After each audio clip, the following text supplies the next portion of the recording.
Estudante de psicologia do Unifagoc, e hoje a gente vai falar um pouquinho sobre a atuação do psicólogo hospitalar em tempos de pandemia, né, no enfrentamento da Covid-19. E antes da gente falar sobre essa questão toda que a gente está vivendo nesse momento, eu vou falar um pouco sobre como é a atuação do profissional da psicologia hospitalar sem a pandemia, né? Como que era antes da pandemia, porque lógico que agora muda bastante coisa. Mas antes, bom, quando a gente pensa em psicólogo hospitalar, a gente imagina que é um profissional que vai ficar ali, né, nos quartos, né, onde o paciente está internado e vai atender como se fosse uma espécie de atendimento clínico a esses pacientes. Mas a gente sabe que na verdade não é um atendimento clínico convencional, porque primeiro não tem um setting terapêutico, né? Esse paciente ele se encontra no meio de outras pessoas, então é preciso ter mais cuidado, até mesmo com sigilo. A gente sabe que essa forma de atender do psicólogo hospitalar, ela é mais próxima a uma psicoterapia breve, a um acolhimento, que é fundamental nesse caso, né, em que a pessoa se encontra no processo de adoecimento. A atuação do psicólogo hospitalar, ela é muito mais ampla, ela não se restringe só a essa visão que a gente tem do psicólogo atendendo os pacientes, né, no contexto de internação. Primeiro, é importante dizer que o psicólogo ele não atua só com o paciente que está internado, ele atua também com a família desse paciente, né, no processo de acolhimento, também quando tem uma notícia de óbito, de falecimento, que é muito importante o psicólogo dar essa notícia para a família, para dar todo o suporte necessário. E até em outras áreas dentro do hospital, em outros setores. No caso da emergência, por exemplo, pode chegar um paciente com uma crise de ansiedade, às vezes achando que vai ter um infarto, ou que está tendo um infarto, com dores fortes no peito. E, na verdade, é uma crise de ansiedade. Então, a importância da atuação do psicólogo hospitalar, ela está muito além de atender o paciente no leito clínico.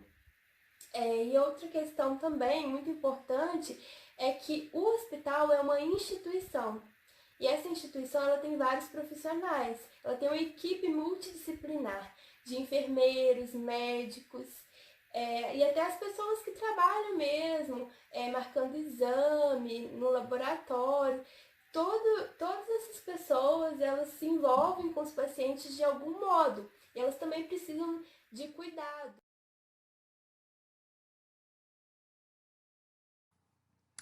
A Covid-19 é uma doença causada pelo coronavírus SARS-CoV-2, que apresenta um quadro clínico que varia de infecções assintomáticas a quadros respiratórios graves.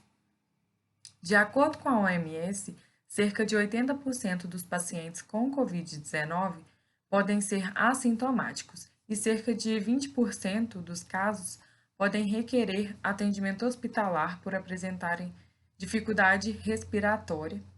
E desses casos, aproximadamente 5% podem necessitar de suporte para o tratamento de insuficiência respiratória.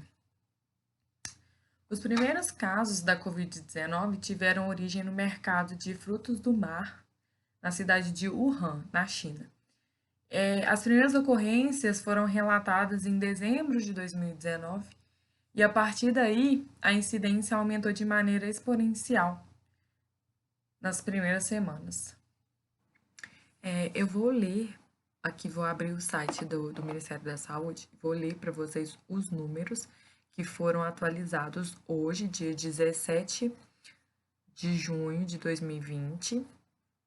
Vou olhar aqui o horário que foi atualizado, às 18h45.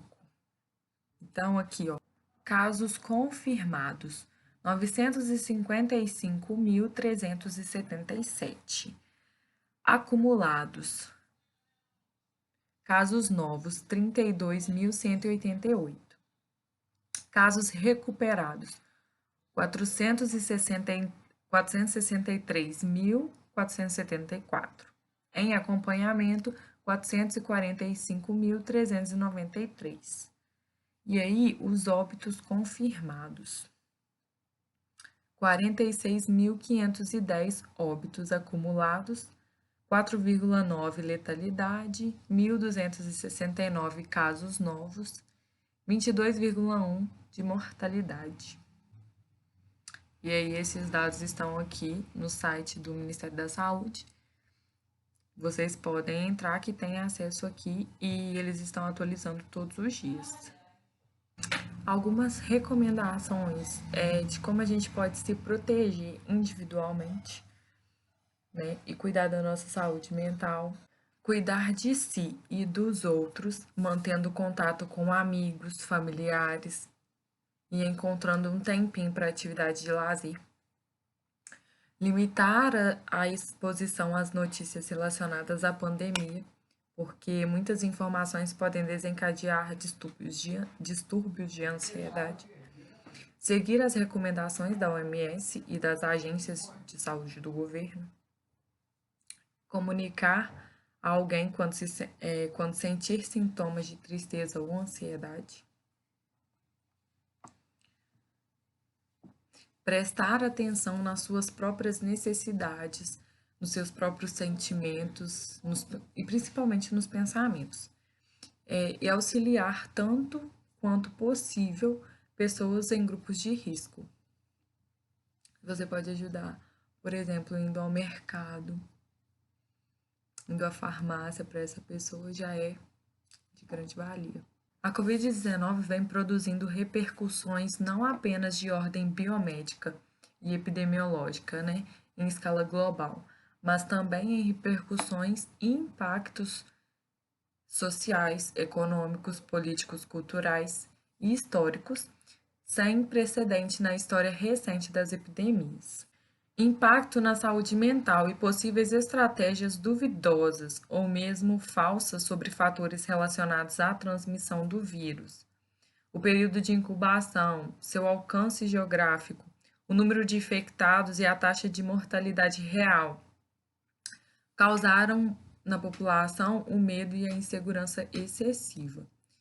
Essas incertezas têm consequências em diversos setores, como implicações diretas no cotidiano e na saúde mental da população. Esse cenário levanta várias questões, como existe uma pandemia de medo?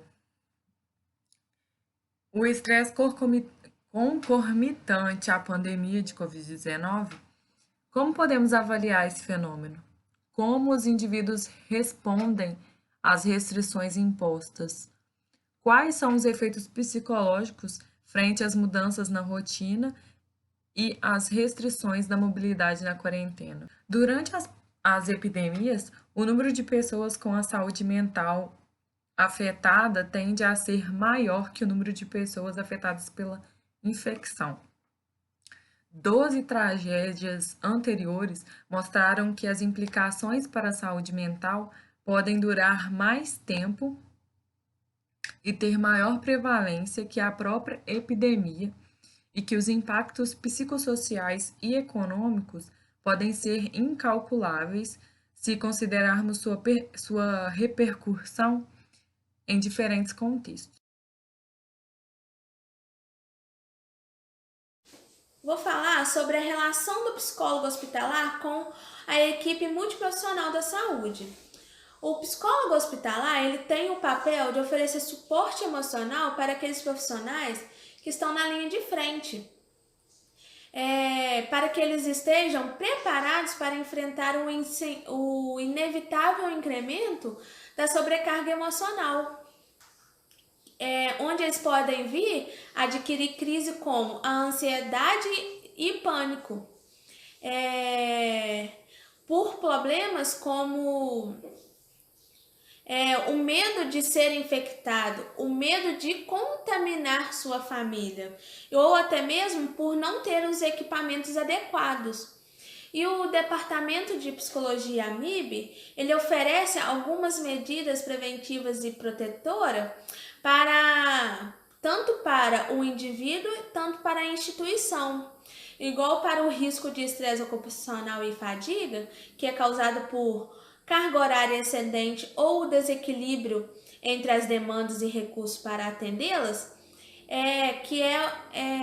estabelecer um rodízio para a realização das tarefas mais estressantes sempre que possível, facilitar os períodos para o descanso e alimentação, a disponibilidade das lideranças para o apoio e orientação e oferecer também atendimento psicológico de apoio e suporte. E para o risco do estresse psicológico, é detectar risco psicossocial prévio e identificar os profissionais em condições de vulnerabilidade, como os portadores de doenças crônicas e que residem com filhos pequenos ou que contêm familiares idosos. Disponibilizar também acompanhamento psicológico para os profissionais envolvidos no cuidado ao paciente, a fim de favorecer a expressão emocional. Oferecer estratégicas de enfrentamento, auxiliar eles a lidar com pensamentos intrusivos e a crise de ansiedade antecipatória ou a situacional, entre outros. Trabalhar também, por fim, trabalhar com a equipe a capacidade de empatia frente a colegas mais fragilizados.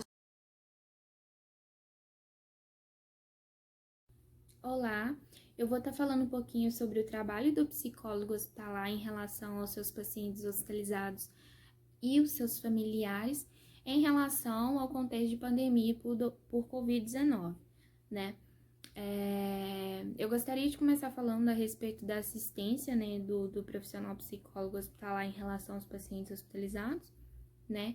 E aí cabe ressaltar que o processo de adoecimento, o ambiente hospitalar, ele em si, né, ele já é responsável por uma grande carga de estresse, né, ele pode aumentar, né, a progressão da patologia, pode aumentar incidências de comorbidades, tanto físicas quanto psicológicas e psiquiátricas, aumentam, né, a incidências de idealizações suicidas. E no contexto de pandemia por Covid-19, né, essas manifestações elas acabam ficando ainda mais intensas, né? Porque aí a gente tem um outro agente estressor, né, desconhecido, temido, né, e que no ambiente hospitalar acaba ficando um pouco mais evidenciado, né? Em relação aos pacientes contaminados por Covid-19, né, que estão nesse processo de hospitalização, né, os profissionais acabam encontrando um outro grande desafio, né, porque esses pacientes eles acabam sendo segregados, né, nesses ambientes, né, por medidas de biossegurança mesmo em relação aos outros pacientes, né, e isso acaba gerando também manifestações psíquicas, né, emocionais, muito intensas, né, como medo exagerado, medo de contaminar outras pessoas, angústia, ansiedade, insônia, né? E aí cabe o profissional psicólogo tá orientando, né, esses pacientes a respeito disso, né? Tentando fazer com que eles compreendam que essas manifestações emocionais, elas são normais pro momento em que a gente está vivenciando, né? E tá sempre fazendo uma manutenção psicológica, né? Uma manutenção dessas emoções, né? Em pacientes hospitalizados, mas que não estão contaminados por Covid-19, né? Encontra-se desafios muito grandes também, né? Porque esses pacientes, eles vivenciam um medo muito grande de se contaminar, né? Dentro do ambiente hospitalar, né? E aí, esse medo, ele é gerado tanto em relação a outros pacientes, como também em relação à equipe de saúde, né? E isso dificulta muito esses pacientes nesse processo de hospitalização, né? E em relação ao seu adoecimento, né? Porque atrapalha no seu processo de adaptação, né, àquele contexto, né, dificulta, né, o vínculo da equipe com aquele paciente, né, e sabe-se também que devido à restrição de visita presencial, devido à restrição de acompanhante, né, porque a gente sabe que o suporte familiar é muito importante dentro desses processos, né, tudo isso causa esse estresse, tudo isso dificulta o paciente hospitalizado, né. Em relação ao suporte familiar, né, porque o psicólogo ele também oferece um suporte à família, né, é sempre importante ressaltar que deve-se priorizar, né, esse suporte por equipamentos, né, instrumentos de tecnologia, né. Sempre estar atento às questões e normas de cada instituição, né. O psicólogo sempre tem que estar amparado, né, dentro das normas do Conselho Federal de Psicologia e dos critérios impostos por cada instituição, né. Mas está sempre oferecendo também uma escuta e um suporte, né, para essa família, caso ela venha, né, se encontrar num ambiente hospitalar, né, então, nesse caso, está sempre optando por fazer o seu acolhimento em ambientes arejados, que permita a distância, ter sempre um familiar de referência por cada paciente, né, de forma a ter uma organização melhor, uma dinâmica maior, e esse profissional, esse responsável que vai estar lidando com essa questão